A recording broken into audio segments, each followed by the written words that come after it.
¿Cómo puede existir algo que no lo veo, que no lo siento, que no lo tengo en mi casa? Cualquier cosa que te haga sentir una experiencia es real, como sea físico, sea digital, sea de la manera en la que lo vivas. Cuando tú lanzas esa butaca llena de 3,000 pétalos color rosa, para todos los que no conozcan el trabajo de Andrés, hay algo que de verdad llama mucho la atención porque es muy seductor, son sueños, quieres estar ahí, pero también hay un cierto engaño al espectador porque parece casi real. Mucha de mi obra es una expresión de una sensación o como un sueño que no puedes irte al detalle, ¿no? de exactamente, te quedan como sensaciones de eso. Y yo intento escapar de la pantalla tanto como un pintor intenta escapar del lienzo. Impossible Furniture alcanzó cifras en subasta $500,000, 450,000 y la otra más de $500,000 y además encabezados en los medios de comunicación. Se vende una colección de muebles que no existe. Es ahí esa parte provocativa. ¿Cómo te sientes en ese momento? Yo creo que hay dos cosas claves que me cambiaron la vida.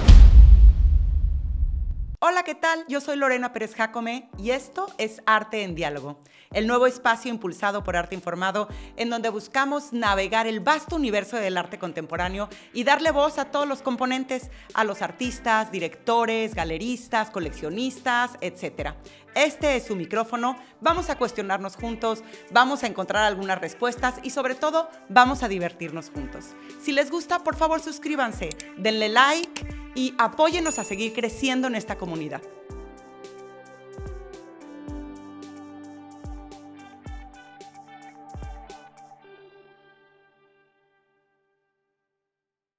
Hola, ¿qué tal? Bienvenidos a Arte en Diálogo. Y hoy tengo un gran invitado. Alguien que se describe, según su cuenta de Instagram y su propio website, como un artista inclasificado, o más bien un estudio sin clasificar que une lo tangible y lo imaginario. Es director, es productor, es diseñador en tercera dimensión, es creador de fantasías y universos que uno quiere llegar en el metaverso. Y bueno, en pocas palabras, es uno de los artistas digitales más potentes del momento. Aquí te tenemos, Andrés Reisinger, bienvenido. Gracias, muchas gracias, es un placer. Oye, qué emoción. Sí. Un poco de vértigo me da a mí eso del metaverso, la verdad. O sea, sí digo... A mí también. Sí, porque es como algo que existe, pero que uno se quiere asomar y yo me considero muy desconocedora, así es que me tendrás que llevar de la mano por esto. Muy bien, ningún problema. Pues muchísimas cosas de qué hablar. Quiero que toquemos los NFTs, que toquemos qué es este metaverso, cómo se crea, muchas cosas, pero ¿por qué no empezamos por el principio? Vámonos a tu propia historia. Tú eres argentino, naciste y creciste ahí, estudiaste música, 10 años en el conservatorio, ¿no? Sí. Que dices que eso te formó mucho. Eso me cambió mucho. Yo creo que hay dos cosas claves que me cambiaron la vida. Así como lo más tangible que puedo reconocer es que mis padres me compraron un ordenador cuando tenía como 6 años. ¿6 años? Sí, y otro de que estudié música clásica en conservatorio. Sí, era intérprete de guitarra, pero bueno, todo lo que tiene que ver con composición y demás eran la mayor cantidad de las materias y todo eso. Claro, porque es ese conocimiento abstracto, ¿no? De lo no tangible. Sí. Bueno, había algo de la traducción, ¿no? A lo matemático, porque mucho de la música en teoría, en teórico, es la traducción y la bajada a símbolos, a cosas que te puedas comunicar con otros músicos y demás. Entonces, al final terminan generando una teoría de la música occidental, obviamente, en el cual todos nos ponemos de acuerdo en que existen estas notas, que son estas, y existe una nota entre medio de cada una de estas notas. Y ya está. Y eso al final es muy útil, pero a medida que creces, o depende de a dónde crezcas, porque en Oriente, por ejemplo, hay otra forma completamente distinta de anotar música y de entender la música. No existen los semitonos entre el do y el re. En Occidente hay un do sostenido o un mi bemol. En Oriente hay microtonos, o sea, hay muchísimos tonos entre medio de una nota y la otra. Y eso hace que es como cuando en el Amazonas y demás, y algunas tribus no tienen, por ejemplo, colores como el amarillo, por ejemplo, pero tienen 50 colores distintos, nombres distintos de colores gradientes del verde, Sí. porque están rodeados de esto. Es un poco lo mismo en la música. Y el occidente se tomó de una manera, en oriente de otra. Por ejemplo, los ragas indios a mí me flipan. Es como la música clásica india. Y entonces todo eso tú lo estabas, cuando estabas en el conservatorio, te nutriste de todas estas teorías musicales y de Yo las creo que diferentes maneras de leer. sobre todo saco de esa parte, de ese momento, disciplina y sensibilidad de interpretación. Son como las dos cosas que me quedo. Todo lo que es teórico y de esa forma de... Es como encajar cosas, ¿no? Como comprimir. Uno llega al mundo con mucho, que después intenta como comprimir y encajar en cajas y en pequeños cubitos que sirven para hacer como un exchange y comunicarte con el mundo. Y creo que en parte en música esa parte no me gustó tanto, que te compriman, Te restringe. restrinjan y obliguen como a generar un lenguaje para poder comunicarte de una manera muy básica, porque al final la música no tiene X cantidad de notas, Sí. son infinitas. Son infinitas. Pero claro, por eso ahorita que lo entiendo, tiene mucho que ver contigo, porque la música genera emociones, la música es intangible. La música existe, pero no la ves. Y es un poco, ya llegaremos, pero es un poco eso que tú haces en el metaverso, que generas esas emociones, que generas esos escenarios que existen, pero al mismo tiempo no existen. Pero bueno, ahí vamos a llegar. Ok. Y entonces, ¿qué pasa? Te metes a estudiar diseño.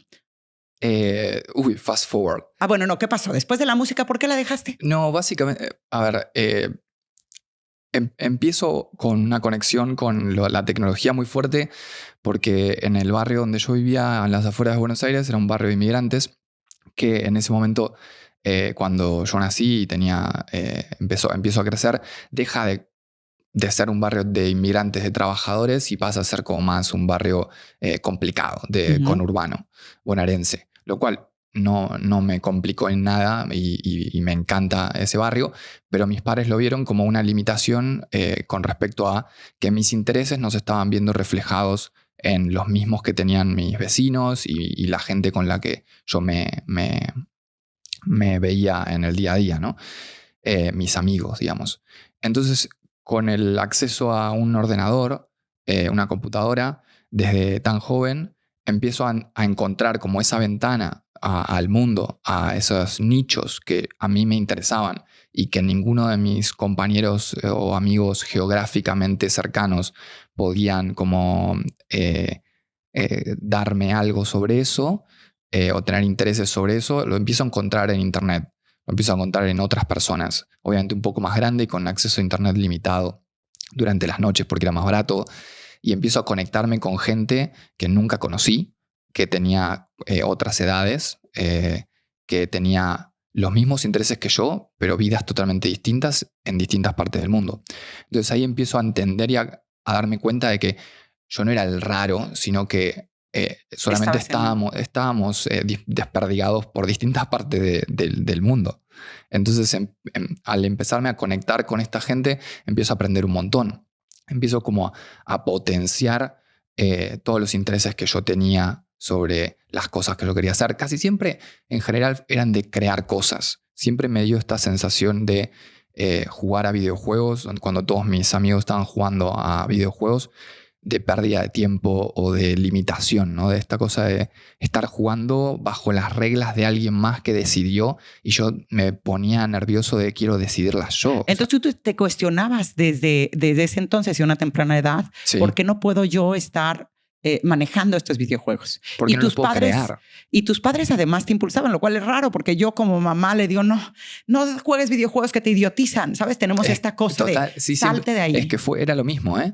Pero mis padres no tenían tanto ese problema porque no jugaba videojuegos, sino que me la pasaba en internet o en la computadora intentando crear los míos, de alguna manera. Entonces, no sé si en ese momento ellos se daban cuenta de esa diferencia. Eso es lo que me pregunto. Pero me la pasaba muchas horas en la computadora creando cosas, haciendo cosas. Oye, pero entonces has tenido una trayectoria muy solitaria, o sea, ese es un espacio de creación, porque desde que tú no podías salir en tu entorno, es un camino y el metaverso es muy solitario, ¿no?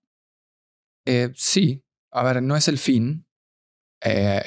Quizás en este momento la fricción que hay entre los humanos y la tecnología es amplia, es mucha. Entonces eso genera mucha fricción en el hecho de comunicarnos y demás, y estamos como solos en eso. Y es muy frío y cuesta, ¿no? Pero no es el fin, es solamente un periodo de tiempo en el que hasta que eso empiece como a mejorar. Que al final yo creo que vamos a terminar dando toda la vuelta, ¿no? Y dándonos cuenta de que ya lo teníamos, el metaverso. Pero creo que hay algo en esta, sobre todo en esta civilización en la que estamos, de que se la agarran y estamos como enganchados en esa, en poder verificar procedimientos y ciclos y cosas. Entonces, hasta que no son verificadas de manera científica, de manera tecnológica, porque al final la tecnología es la naturaleza expresada por otros medios. Hasta que no es verificada, o sea... La no tecnología es la naturaleza expresada por otros medios. Qué bueno está eso. Sí, como todo. Yo creo que la verificación es muy importante para esta civilización, y el hecho de que se verifiquen esos procesos recién te da a entender que todo lo que estabas buscando afuera lo tenés adentro. ¿Pero qué quiere decir verificar esos procesos? Por ejemplo, la forma de entender el mundo es tan abstracta, la forma de entender el universo, el cosmos, es tan abstracta que usamos herramientas, ¿no? Recursos, símbolos. La matemática es un símbolo. Claro. Para intentar entender algo que es inentendible, inexplicable, y no podríamos llegar a entenderlo con nuestro cerebro y de manera humana. Y entonces generamos estos símbolos que nos ayudan a acercarnos de alguna manera poco a poco a esto, aunque sea de manera aproximada y nos lleve mucho tiempo y demás, pero esas verificaciones nos dejan tranquilos, nos calman. Pero al mismo tiempo tenés disciplinas que llevan quizás más de 5.000 años, como la meditación y distintas otras disciplinas, en la cual entendés cómo funciona todo, pero no tenés manera de bajarlo a unos símbolos matemáticos o explicación lingüística y demás. Bueno, es que yo creo que más bien lo que hablamos en otras disciplinas, como dices, otras maneras, es cuando tenemos un vistazo a lo que es la conciencia humana, que eso, nuestra propia conciencia, nuestra propia mente. Ese es otro tema que también espero que nos dé tiempo de regresar, pero es cuando te das cuenta que eres uno con todo, entonces entiendes muchas más cosas. Y esto tal vez es lo que tú estás haciendo a través del metaverso. Exacto, sí, bueno, y también a través de toda mi obra. Digo siempre que yo creo para entenderme a mí, ¿no?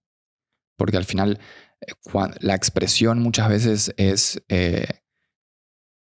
como... es una expresión subconsciente, es una expresión que no podrías, si te pones a pensarla, la ensucias.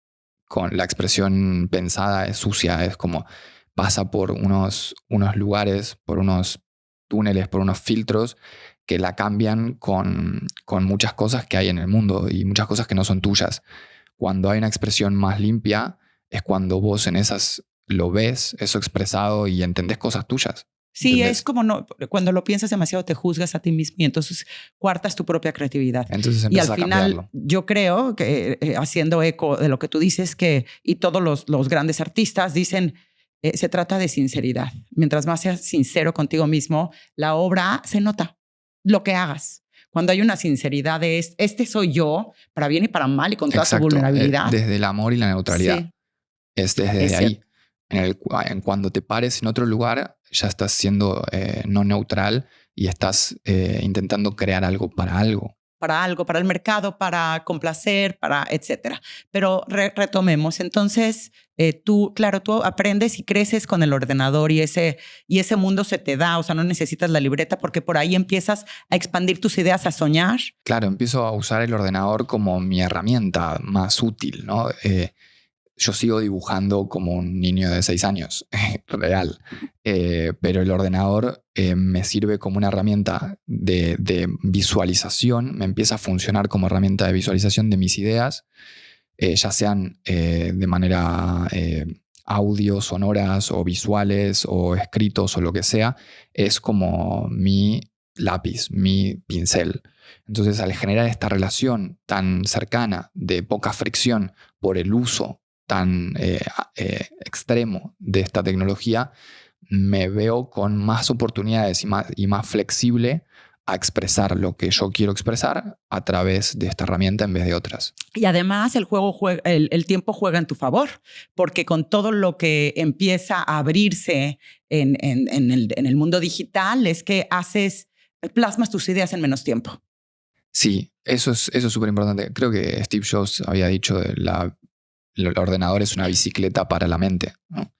Y creo que eso aplica a este caso, esa verificación de ideas, de expresar cosas, que puedas llegar a esas expresiones de manera más rápida y entenderte a vos mismo y volver a expresar y entenderte a vos mismo. Ese ciclo sucede mucho más rápido que otras materias que necesitan otro tipo de procedimientos. Y también algo que me gustaría aterrizar, es que hay mucho, es que lo cual me encanta, es que tú sueñas a través, o sea, dejas que tu sueño ande libre, por así decirlo. Primero lo sueñas, te lo imaginas y después lo traes a la realidad. Lo cual es increíble, porque a mí sabes, leyendo todo lo que haces, viendo todas tus imágenes, me parece que es como un escritor que hace un personaje de ficción y después dice, ahora lo voy a traer a este mundo, lo cual es increíble. Claro, ahí mi pregunta sería más adelante, cuando entremos a esto, es ¿de qué forma puede la imaginación, o sea, la realidad y la imaginación, cómo pueden convivir? Porque siento que la imaginación siempre va a ser más grande que la realidad, ¿o no? Pero yo creo que sí. O sea, ¿cuántas películas han sido mejor que el libro? Porque tu propia imaginación vuela. Entonces, tú que te atrevas, habla de que tienes mucha valentía, pero también es ese riesgo de decir, bueno, pues ya lo he hecho, el takeover, ya lo he hecho y ahora lo voy a traer. Pero quiero que retomemos porque creo que nos estamos yendo. Vámonos a que te metiste ya a la universidad y estudiaste diseño, decidiste estudiar diseño. Sí, en un momento me doy cuenta de que le estoy dedicando más tiempo a hacer como las partes visuales de las canciones que grababa o componía que realmente componer en música. Pero bueno, la música me da una disciplina del hecho de practicar de horas sentado con unas posiciones, con una manera de interpretar, siendo como guiado, pero a la vez criticado por profesores, intérpretes y demás. Me da como esa mezcla de disciplina y sensibilidad que después está toda comprimida, ¿no? Yo no me costaba muchísimo salirme de estas teorías y estas cosas aprendidas. Y en el momento en el cual me pongo a estudiar diseño en la FADU, en la Universidad de Buenos Aires, que en realidad es una universidad de arquitectura, y la carrera de diseño era una de las nuevas, entonces muchos de los profesores o directores de cátedras eran arquitectos, y por ahí viene un poco la mano de... Quizás los arquitectos más locos eran los directores de cátedra de diseño, ¿no? Y por ahí viene un poco el hecho de mi exploración volumétrica, de mi exploración más espacial y menos plana, porque ellos siempre nos hicieron explorar luz, espacios, volumen y pensar en el diseño, en lo visual, desde todos los aspectos climatológicos y demás, como si fuese un arquitecto, pero aplicado a la comunicación visual. Y ahí es cuando, sobre todo en Morfología 1, es cuando me explota la cabeza, porque yo vengo con toda esta mochila de información y de disciplina y de cositas que no estaba pudiendo utilizar para nada más que para lo que ya sabía cómo usarlo, o me habían enseñado a que se usaba para eso. Y llego a la universidad y llego a Morfología y me dicen, esto lo invertís, lo fotocopiás, lo agrandás, lo ampliás, lo reducís, lo cortás en 1000 pedazos, lo volvés a unir y lo tirás al río y lo vas a buscar a la otra punta. Y ahí me me reventó, me explotó. Y ahí dije, claro, entiendo. Estos recursos es todo lo que necesito. Estos recursos sirven para todo. Es como la vida misma, ¿no? La información no es tan importante, pero los recursos para tratar esa información lo son. Entonces ahí empiezo a producir mucha cantidad de obra, mucha. Y me empiezo a encontrar a mí mismo visualmente, porque hasta ese momento eran, hasta los 18, 20 años, eran aproximaciones a lo que yo quería decir o a lo que yo era. Y mucha de esa aproximación suele ser como muy parecida a otras cosas, ¿no? Que referencias, cosas visuales que te atraen, que te generan intriga, misterio, Claro, lo como que sea. todos empiezan, ¿no? Exacto. Todos empezamos, de alguna forma nos guiamos en aquello que te inspira, que te gusta, y por ahí vas creando tu propio estilo. Sí. Y ahí es cuando realmente empiezo a dejar eso y empiezo a encontrar cosas adentro mío, cosas mías, y no de buscar afuera para intentar acercarlo a mí. Pero y entonces ahí también es cuando te das cuenta que ya tienes lo necesario para soñar y para lanzarte a hacer tus propias creaciones, y decides salirte de la universidad y empezar un nuevo camino.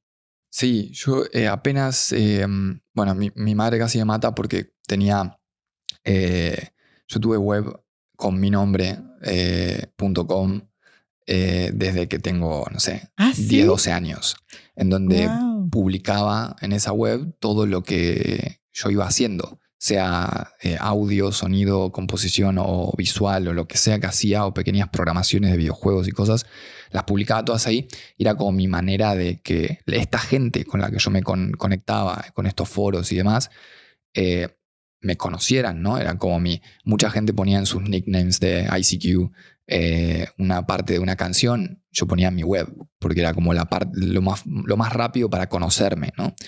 Y entonces, gracias a eso, me empiezan a llamar muchas agencias de visual y de cosas para crear visuales para ellos.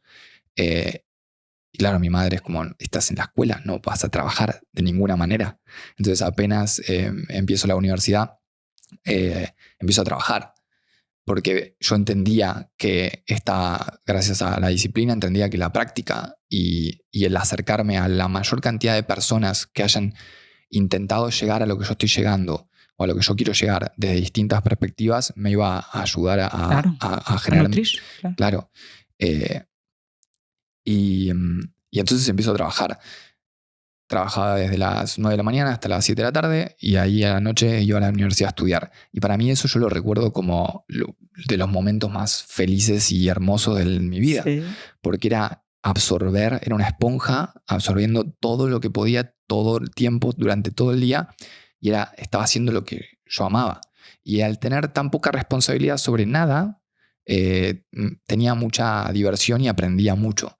Y en pocos años paso de ser como el jovencito de 18 años de la universidad en estas agencias a ser el que dirigía. Entonces ahí es cuando empiezo a tener profesores en la universidad que en realidad querrían estar querían mis puestos en esas agencias. Entonces ahí no me empieza a cuadrar algo, y me doy cuenta de que los últimos años de la universidad es pura repetición, ¿no? Estos recursos que aprendes en un principio, que te abren este portal, después se vuelven como una manera de verificar de que los aprendiste y que puedes usarlos de manera correcta o de manera rica. Y eso ya me aburría bastante. Entonces, en ese momento me llama quien para mí era como nunca tuve como un referente así como perfecto de todo ámbito, pero una persona que admiraba mucho es Sergio El Puerto de Serial Cat, que tenía un estudio, siempre lo tuvo, aquí en Madrid.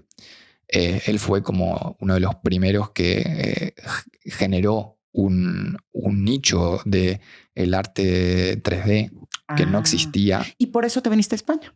Y por eso vengo a España. Por eso vengo a Madrid. Empiezo a trabajar con él después de un tiempo... Haciendo diseños digitales. Sí. Bueno, me la pasaba horas y horas y me gustaba. Bueno, él era muy, muy linda persona y no se ponía como muy mala onda con cuántas horas le dedicábamos a los proyectos y demás.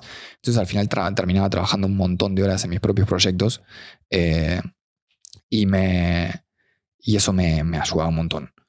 Y después de un tiempo decido volver a Buenos Aires. Erróneamente, no sé, pensaba que, bueno, seguramente extrañaba o algo. O algo. Sí.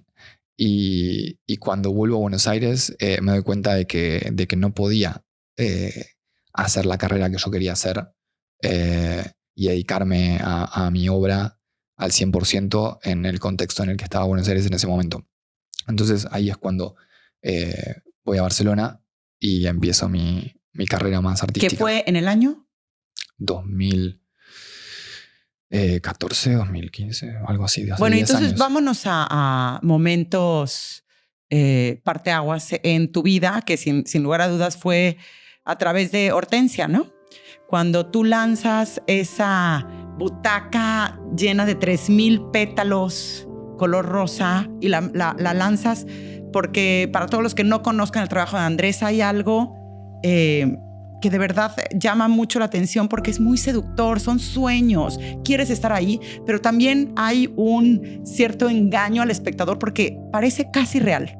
O sea, es esa cosa que dices, yo creo que sí es o no, o sí, ¿sabes? Todo lo que haces es y esa es la línea que hace que uno se sienta tan atraído, porque no es ajeno, no es... Y entonces esta butaca preciosa que la ves y dices, yo me quiero sentar ahí, yo la quiero en mi casa. Tú la lanzas y se hace viral en el 2018. La lanzas y después, según tus propias palabras, por un casi accidente o malentendido, alguna de las personas que te ven en internet te dice, oye, perfecto, yo la quiero comprar. Y esa butaca todavía no existía. Y entonces es ahí cuando sale y Hortensia toma vida en nuestro universo. Sí, totalmente. Creo que eso es una característica mía de entender que siempre lo tuve, de entender que nunca estás preparado para nada. Y cuando se me aparece esta oportunidad de que alguien estaba comisionando esta obra de manera física, aunque no tenía ni idea cómo iba a hacer para pasarla de lo digital a lo físico, porque ni siquiera tenían claro cuáles eran sus materiales, cuáles eran sus formas exactas y demás. Mucha de mi obra es una expresión de una sensación, ¿no? Como un sueño que no puedes irte al detalle, ¿no? De exactamente, te quedan como sensaciones de eso y como imágenes y demás, pero no, si querés hacer como pausa y zoom in en el sueño es complicado. Y mucha de mi obra tiene como esa característica. Mi obra digital.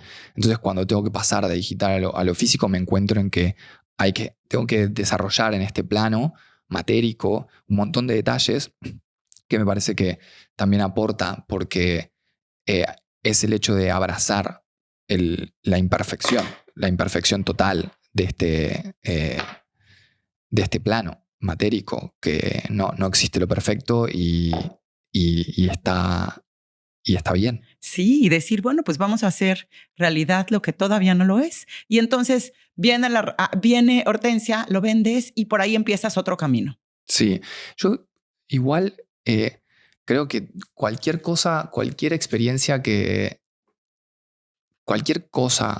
que te haga sentir una experiencia es real. Sea como sea físico, sea digital, sea de la manera en la que lo vivas. Claro, que además vi una frase tuya que decías, es que las emociones, exactamente lo que decíamos hace un rato, las emociones son reales y al mismo tiempo son intangibles. Es cierto. Pero bueno, me imagino que eso es una gran incógnita para todos los que no están tan familiarizados con el arte digital. Es decir, ¿cómo puede existir algo que no lo veo, que no lo siento, que no lo tengo en mi casa? ¿No? Pero a partir de ahí tú empiezas a traer diseños y te unes con varias marcas de lujo para crear objetos que tú primero ves en este universo intangible, inmesurable, abierto, que los creas, que te dejas ir y después encuentras la manera de empezarlo a trabajar en este otro y empiezas otro nuevo camino, ¿no? Sí. Y Y después empiezas a crear, bueno, ya creabas estos universos, videos. Creo que tu primer NFT fue el video de como Impossible Collection. O sea, ¿cuál no sé cuándo empiezas a vender todas estas en NFT? Lo de los NFT aparece ya bastante tarde en mi carrera, pero aparece como una posibilidad muy importante porque, claro, es una manera básicamente, es una manera de generar una obra única a partir de un archivo digital que podría ser replicado miles de veces. Entonces esto es muy importante para muchos artistas digitales. Sí, me parece muy bien, ahorita que lo tocas, y perdón por el paréntesis, que expliquemos qué es Non-Fungible Token, pero ¿qué exactamente son los NFTs? Que seguramente te lo han preguntado 10,000 veces. Bueno, es un medio, ¿no? Pero básicamente es una manera de asignar por criptografía a un token el vínculo a una obra digital, a un archivo digital, el cual hace que quien sea que tenga este token tiene un stamp, un grabado de un día, un horario, una fecha, en la cual quien quiera que pueda o quiera replicar, porque se puede volver a tokenizar una obra, nunca va a tener valor porque esa fecha no se puede cambiar. Claro, no se puede plagiar, no se puede copiar. Se acaba ese problema por lo sí. Exacto. Entonces eso genera y abre toda una posibilidad de mercado que antes no existía o era muy, muy limitada en base a confianza y contratos porque no tenías manera de verificarlo. La única manera de verificarlo era contratos y confianza con el coleccionista o la institución diciendo que te comprometías a que este archivo no iba a volver a venderse. Pero a partir de que existen los tokens y los NFTs es cuando esto empieza a ser más fácil. Empieza a ser, no necesitas tener confianza con un coleccionista, una institución o un comprador, porque al tener ese token ya te aseguras de que cualquier obra que se venda del artista posterior a eso no va a ser nunca la misma que la tuya. Y aparte genera una trazabilidad porque puedes seguir en la historia cuántas veces ese token, esa obra se ha vendido o transferido entre diferentes coleccionistas. Se puede seguir cuánto tiempo estuvo en cada colección, si fue como flipeada o enviada entre distintos coleccionistas, en qué momentos. Todo eso está guardado, sí, lo puedes seguir, no se puede borrar, tiene un historial. Entonces no necesitas tampoco un third party que esté verificando y haciendo como una observación de todos los pasos de las obras de arte, lo cual ayuda muchísimo, ¿no? Y da mucha confianza. Sí. Entonces, esa apertura de esa invención tecnológica propicia. Claro, y propulsa muchísimo el mercado de la obra digital y la obra con medios digitales. Y una de las primeras series que tokenizó, que eran obras anteriores, pero que al no existir la tecnología no las había podido tokenizar, es Plastic Rain. Y entonces tú la lanzas, y esto también para los que no entendemos tanto del NFT, el coleccionista tiene el derecho a ponerla y entonces vives con la obra, que lo puedes proyectar, la puedes usar como tú quieras en realidad virtual, la puedes tener en una pantalla en tu casa, es así. Sí, mi obra digital, hoy en día digitalmente no hay muchas posibilidades para experimentar la obra digital físicamente, ¿no? O tenés pantallas, o tenés proyecciones, o tenés prints de algún frame de un video, o si es una obra que es steel, será el frame de ese steel. Lo cual eso lo hace limitado hoy en día de la manera en la que puedas experimentar esa obra.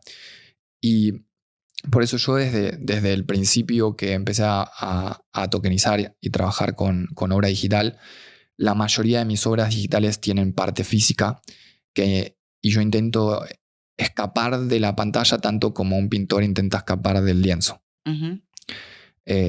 Porque es la salida fácil, ¿no? Es lo más fácil de lograr, de hacer. Se pone una pantalla y ya está.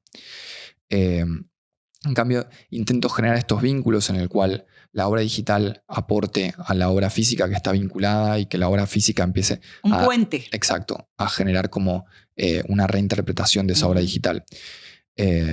Y muchas veces coleccionistas deciden tener en sus casas, en sus colecciones, mi obra física, la cual genera una conversación sobre la obra digital. Ujú. Y no toda la obra digital está mostrada, porque al final si quieres mostrar... Pero no toda la obra digital tiene una parte física. No toda, pero la mayoría de mi obra sí. Sí. Hay muchos artistas que son puramente 100% digitales y no tienen No, obra tú sin física. lugar a dudas estás reinventando ese límite y te estás yendo más allá. Pero volvamos a los NFTs. Tú pues te saltaste más a los medios de comunicación cuando varias de tus obras, no sé si fue primero Arcadia, no, y The Impossible Furniture, alcanzó cifras en subasta muy poco vistas hasta ese momento. O sea, $500,000, 450,000 y la otra más de $500,000, algo que era muy poco usual. Y además encabezados en los medios de comunicación, de repente decían, se vende una colección de muebles que no existe en casi $500,000. Es ahí esa parte provocativa. ¿Cómo te sientes en ese momento y qué pasa a partir de entonces? Creo que, a ver, me siento siempre igual, Sí. pero me parece... En ese momento me gustaba mucho esa idea de que alguien empieza a entender lo que venía trabajando. Porque el hecho de... Nunca diseñé muebles yo, siempre diseñé objetos digitales que para mí son como una impresión de mi subconsciente, de mis sueños, de mis ideas. No, nunca fue una aproximación desde el diseño industrial o el diseño de producto o nada de eso. Sí. Siempre fue desde otro lado. Y cuando mis obras que tienen piezas que son usadas en muchos casos como símbolos, una silla es como un símbolo social más que Sí. un objeto aparte que te sirve para apoyar tu peso. Cuando no sirve para eso, pasa a ser como un símbolo más de la obra visual. Entonces, cuando empiezo a darme cuenta de que había coleccionismo que entendía mi forma de ver los objetos no como un fin, no con un fin funcional, básico, lineal, de esto se parece a una silla, entonces es una silla, es cuando me empiezo a motivar un poco más, ¿no? El hecho de... Sí, es como una validación sí, es lindo. y asumirte, que me imagino que, o no lo sé, cuándo te asumiste tú como artista, pero ahí es que alguien te valide y que tenga ese diálogo directamente contigo, ¿no? Sí, sí, es lindo. No cambia la forma en la que trabajo, pero es lindo. Se siente bien esa validación. Bueno, y a partir de entonces, como decíamos, te empiezas también a unir con varias marcas de lujo y en ese vínculo tienes sacas de tus obras virtuales ciertas cosas, como por ejemplo olores, que me parece también muy interesante, de Smell of Pink, que, bueno, para empezar, hablaremos de que para ti el color neutro es el rosado.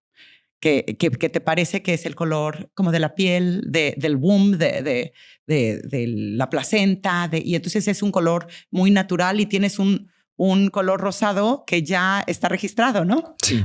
Pink Reisinger, sí. Así como el azul de Yves Klein, sí. Ya lo tienes. Y entonces sacas lo que no existe, lo sacas a este mundo que es, porque una cosa que no tenemos en el metaverso es olor. Y entonces tú agarras esos pequeños elementos para tratar de hacer una experiencia mucho más integral. Sí, ¿Cierto? Sí. Y aparte hay algo de esta intangibilidad de muchos medios que me gusta mucho por un hecho de que siento que no es lo mismo, obviamente, haber nacido en los 90 y hoy tener 30 años que haber nacido en los 70 o así. Cada época, cada artista, cada momento es un poco su obra, el reflejo de ese momento. Sí. Y yo creo que en mi caso, cuando nací y mi vida y el contexto en el que estoy viviendo es un contexto fragmentado, ¿no? Un contexto que es como una explosión de pedazos. Ya no existe como una historia. Existen millones muy cortas y están todas enredadas y volando. En diferentes tiempos, en diferentes esferas, en diferentes... Te digo que es ahí en donde me da vértigo, que me encanta, pero no lo sé. Y, por ejemplo, cuando estaba leyendo de esta colección tuya de objetos, que dices algunos se van a hacer tangibles para que los puedas, como bien decías, poner en tu casa, pero otros se van a ir a otros universos, como por ejemplo Minecraft, que es el que yo conozco por mis hijos.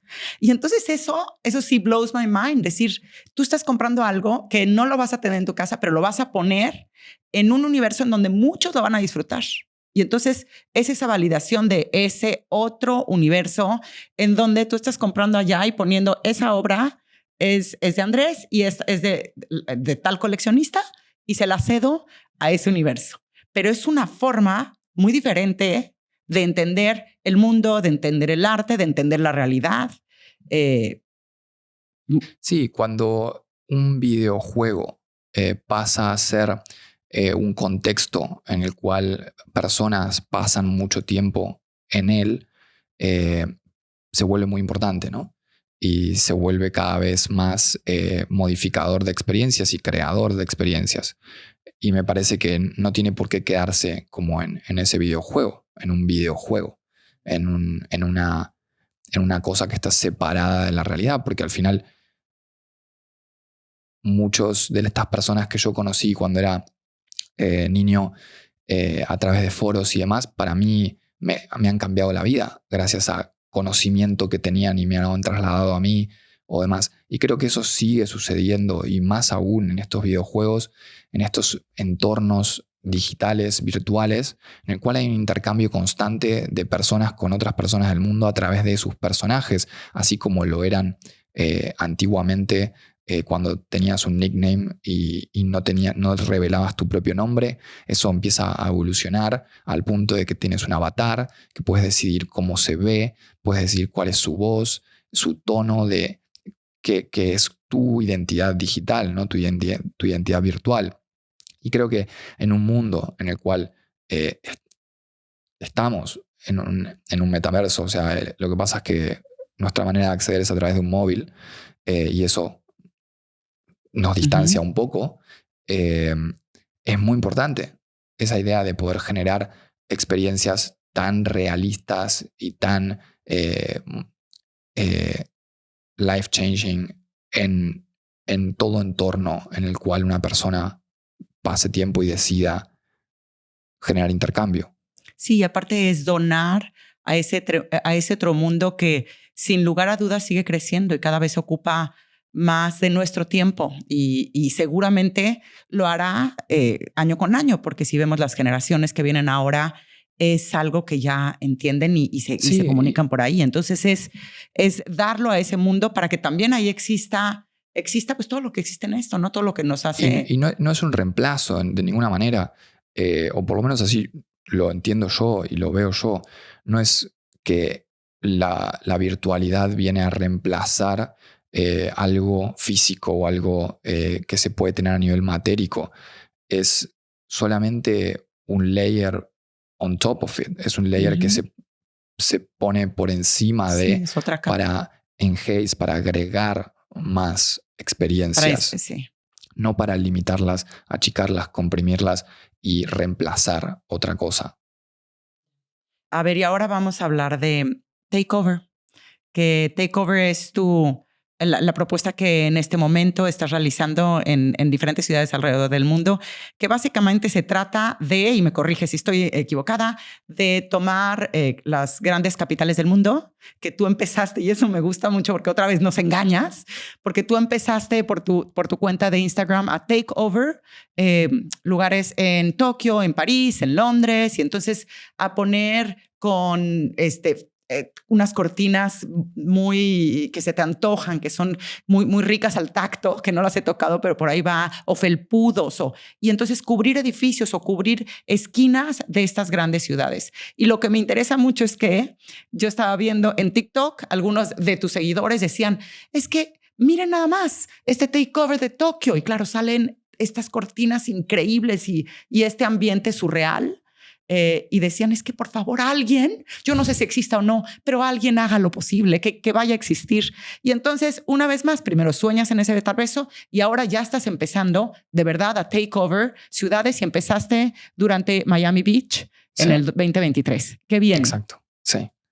Sí, Takeover es como un interés y una exploración que estoy desarrollando a partir del año pasado, que viene un poco de una idea que estaba dándole vueltas por otros lados, que al final termina como apareciendo y expresándose en Takeover, que es esta idea de que para mí el nuevo real estate es Internet.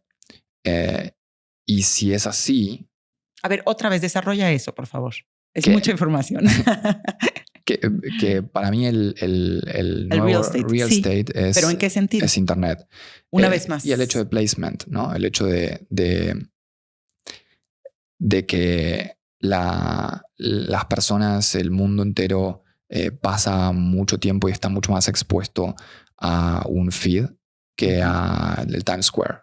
Uh-huh. Entonces pasa a ser mucho más importante algunos puntos, algunas fuentes, algunos medios sociales en Internet o webs, como le llamaban en los 90, que realmente una locación geográfica que nunca va a perder el valor. No estoy diciendo que venga a reemplazar, pero en gran parte lo ha hecho por la capacidad de acceso, ¿no? ¿Cuántas personas pueden pasar por Times Square y tienen tiempo y tienen ganas de mirar lo que está pasando ahí? Cierto. Comparado con estar en el sillón de tu casa tranquilo o en el bus o en lo que sea. Y claro. Entonces, el acceso a eso permite que un montón de interés e información migre a estas plataformas de Internet, a estas plataformas sociales, y eso le da mucho valor, mucha importancia.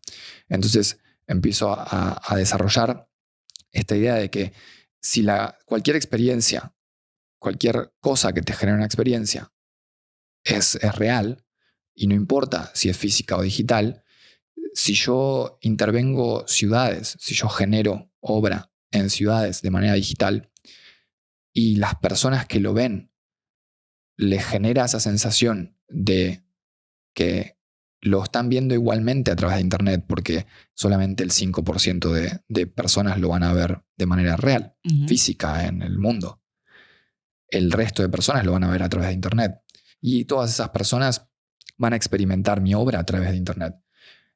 ¿Cuál es la diferencia de hacerlo físico y hacerlo digital? Y ahí es cuando empiezo a explorar esta serie de ciudades siendo intervenidas con mi obra. Y ahí es cuando se sigue generando, como desde el principio de mi obra fue así, por el hecho de que al manejar un hiperrealismo en mi obra genera confusión y misterio de no entiendo qué es físico y qué es digital. Entonces se empieza a generar esta idea de que esto es físico y existe, y son fotos sacadas en calles de París, por ejemplo. Pero esto es como un formulario para aprender a soñar. Tú te imagínatelo, siéntelo, vívelo, porque después va a llegar lo real, ¿sí? Y entonces agarro esta idea que empieza a desarrollar Debord de como los mapas mentales de las ciudades. Él había desarrollado en un momento esta idea de que todos tenemos como un mapa mental de las ciudades que más conocemos, pero aún así hay zonas en esas ciudades en las cuales las conoces perfectamente, pero están desconectadas entre sí. Como que hay maneras, calles, esquinas entre esas zonas que no las tenés fotográficamente en la memoria. Y eso genera esos como blackouts. Entonces yo me agarro de esos blackouts porque todos los takeovers digitales, ninguno de ellos sucede en esquinas o en calles o en edificios reales, físicos que existen. Son todos Casi reales. casi uso identidad de esas ciudades, objetos, partes, colores, símbolos que esas ciudades tienen y genero esquinas que no existen, pero que son tan parecidas a cualquier otra esquina de París que hasta un parisino que vivió toda su vida en París diría que es París, pero no sabe qué esquina es, que la gente se confunde. Y eso me parece muy interesante. El hecho de poner un layer por encima de una ciudad que existe, que es física, y agregarle otras zonas, otras esquinas, más partes, ampliar ese mapa de manera virtual. Pero entonces, ¿qué pasa cuando lo empiezas a hacer de manera real? O sea, entiendo este ejercicio, pero este ejercicio está en esa línea de lo surreal, de lo mágico, de lo misterioso. Y ahora que ya lo estás haciendo de manera física, ¿cómo lo trasladas y cómo lo traduces? Yo lo veo como los takeover físicos los entiendo y los veo como un portal. Es un portal para que las personas entren a mi sueño. Las personas muchas veces es difícil encontrar esa entrada a un sueño porque queda muy lejano a una obra virtual, a una obra digital conceptual. Pero una obra física es muy clara y tiene una materialidad y tiene unos límites exactos y esa obra funciona como un portal. No es solamente una materialización de una obra digital, sino que es un portal para que la materia entre a lo digital. Es un portal para que la materia entre a lo digital. Ok, es como una... Sí, es como decirle, mira, sí existe. ¿Y cuál ha sido la reacción de la gente con este primer takeover? Es muy interesante porque se vuelve casi un proyecto político cada takeover. Ahora estamos haciendo varios en los próximos meses. ¿En dónde? Bueno, ahora el más próximo es en Saudi, en Jeddah. Y cada uno de estos proyectos se vuelven proyectos políticos por la cantidad de gente involucrada, la cantidad de gente que hay que involucrar y buscar maneras de liarlos en este rollo, que me divierte muchísimo. Es completamente distinto a lo que hago en mi obra digital. Es incluir gente que no tiene nada que ver con el mundo artístico a hacerles entender este sueño y que se monten en él, lo cual es dificilísimo. Pero es muy lindo porque cuando encontrás gente que se monta en este sueño, te das cuenta de que lo único que están esperando es que este sueño se les presente adelante de ellos, ¿no? Que siempre lo tuvieron adentro, pero que no hay una expresión en el mundo. Y cada uno de estos takeovers, sobre todo bueno, el de Miami, me pareció importantísimo el hecho de la interacción con la gente. Uh-huh. O sea, es cambiar la manera en la que interactúas con tu ciudad, con la ciudad en la que estás en ese momento, a través de esta intervención gigantesca que claramente cambia de tu trayectoria. Si vos estabas pensando, todos los días pasás por esta calle y te encontrás con eso, sea lo que sea que estás pensando, lo dejas de pensar. Y creo que ahí hay algo muy poderoso. ¿Cuánto dura el takeover? Depende de cada uno. El de Miami duró 10 días y estamos planeando otros que están en los 4 meses. ¡Qué bien! Y después del takeover, ¿qué viene? ¿Quieres abrir un estudio de arquitectura en el metaverso, cierto? Sí, bueno, yo tengo una visión, pero no me gusta mucho ponerme como metas muy fijas. Es al revés, lo entiendo. Sí, porque creo que esas cosas no terminan... Te restringen. Sí, ayudándote a donde vos querés llegar, pero eso significa que tenés que estar como muy en la neutralidad Muy abierto. la mayor parte del tiempo para poder reflexionar sobre las decisiones las oportunidades que se te aparecen y las oportunidades que puedes generar. Eso sin duda me parece algo fundamental y estamos en esa. Hablamos de que en este universo en el que tú creas y sueñas es intangible, es abierto, es infinito. ¿Cuáles son tus limitaciones ahí? Buena pregunta. No hay limitaciones. Las limitaciones pueden ser, por un lado, impuestas por la tecnología que uses, pero si la tecnología que usas responde contemporáneamente, las limitaciones se vuelven cada vez menores, lo cual es un problema, porque al tener muchas posibilidades y tener pocas limitaciones, difícil hacer algo con eso. Claro, porque a veces se vuelve overwhelming, como decimos. Sí. Es demasiado lo que puedes hacer. Exacto.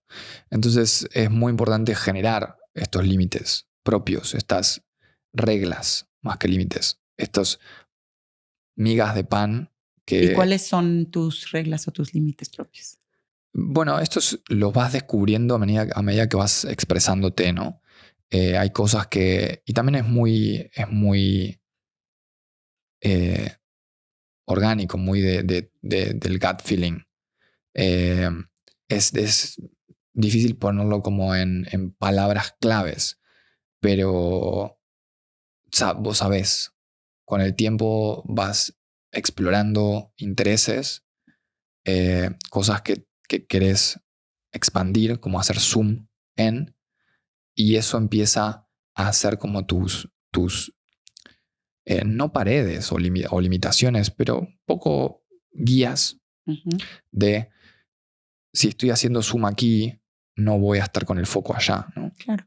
Empiezas a hacer tu propio camino.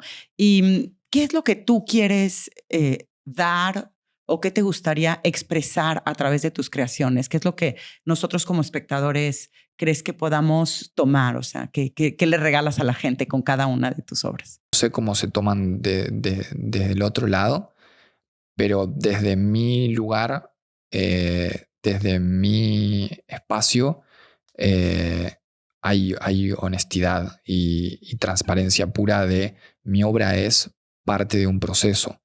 Toda obra mía es como si fuese una fotografía de la vida de una persona, ¿no? No es ni mejor ni peor ni nada. Voy pasando por procesos de vida, procesos emocionales, procesos de todo tipo, y esas obras son fotografías de esos procesos. Y esas obras van cambiando, en algunos momentos se mantienen, en algunos momentos hago como una exploración más profunda de algunas cosas y en otros momentos se vuelven como más salpicado de distintas experiencias. Pero creo que lo vería como de esa manera. Todas mis obras son un proceso, no es un objeto final, ninguna de ellas. Fíjate, yo te diría que tú en tus obras, que esto soy yo, exploras mucho el deseo. Sí.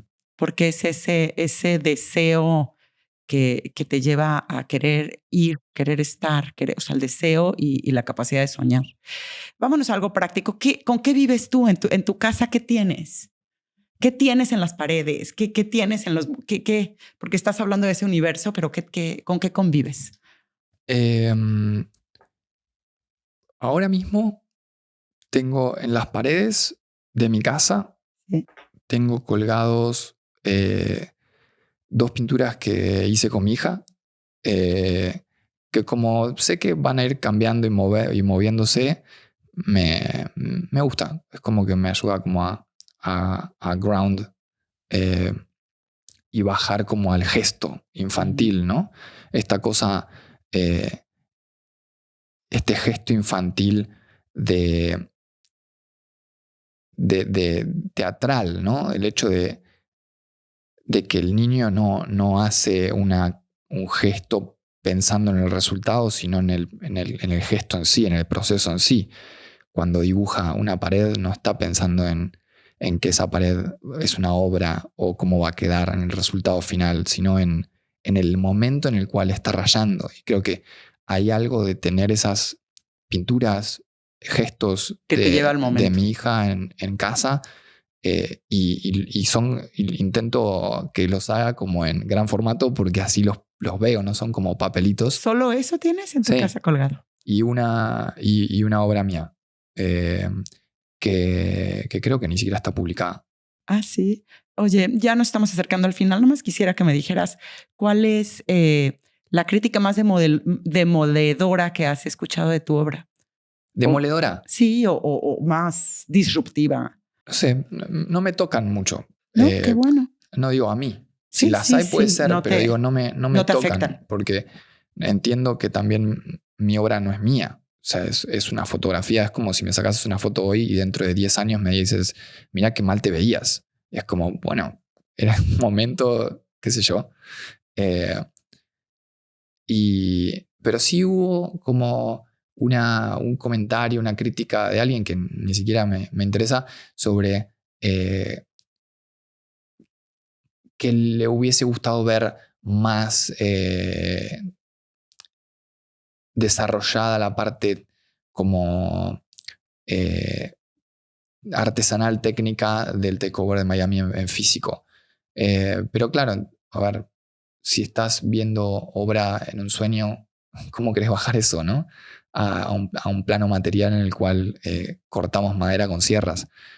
Creo que ahí hay como una aceptación de lo que decía desde el amor y la neutralidad, en el cual eso es un portal hacia el sueño, y el sueño, por más de que quieras materializarlo, no, es muy difícil, es lo que preguntaba. Y es al contrario, ¿no? Es cómo logramos desde la materia liberarnos de la materia para llegar al sueño.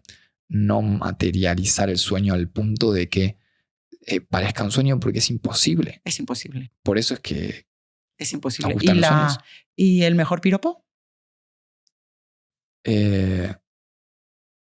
Creo que lo tomo como un piropo cuando la otra persona, dos cosas. Una, se siente inspirado por mi obra. Ajá. Eso me parece muy importante. A veces cuando quizás hay gente que ni siquiera conozco, pero que cuando tengo obra expuesta en exhibiciones o en museos y demás, y me mandan un mensaje diciéndome que pasaron por el museo, pasaron por tal exhibición y que la obra les hizo recordar a algo, ¿no? Como que les dio vínculo personal con algo que no podían visualizar o que no podían ponerlo como gráficamente o en una emoción, y que mi obra les ayudó mucho a eso. Eso está buenísimo. Claro, cualquier cosa que toque. Bueno, se me quedan muchísimas preguntas en el tintero, pero no nos da tiempo. ¿Hay algo que quieras hablar, algo que hayamos dejado fuera, algún proyecto que quieras compartir? Bueno, podemos seguir hablando durante horas. Horas, ya lo sé. Yo no te quiero tener aquí. Yo quisiera hablar de la meditación, de cómo te llegan las ideas, de las ferias de arte. Pero el tiempo es finito. ¿Ves? Tenemos que irnos al metaverso a seguir hablando. Total, sí. ¿Algo que se te haya quedado? ¿Alguna cosa que quieras compartir? La herramienta de la meditación es re importante. Ay, órale, vamos, ya ni modo. Nos arrancamos. En el hecho de tocar el subconsciente, ¿no? Uh-huh.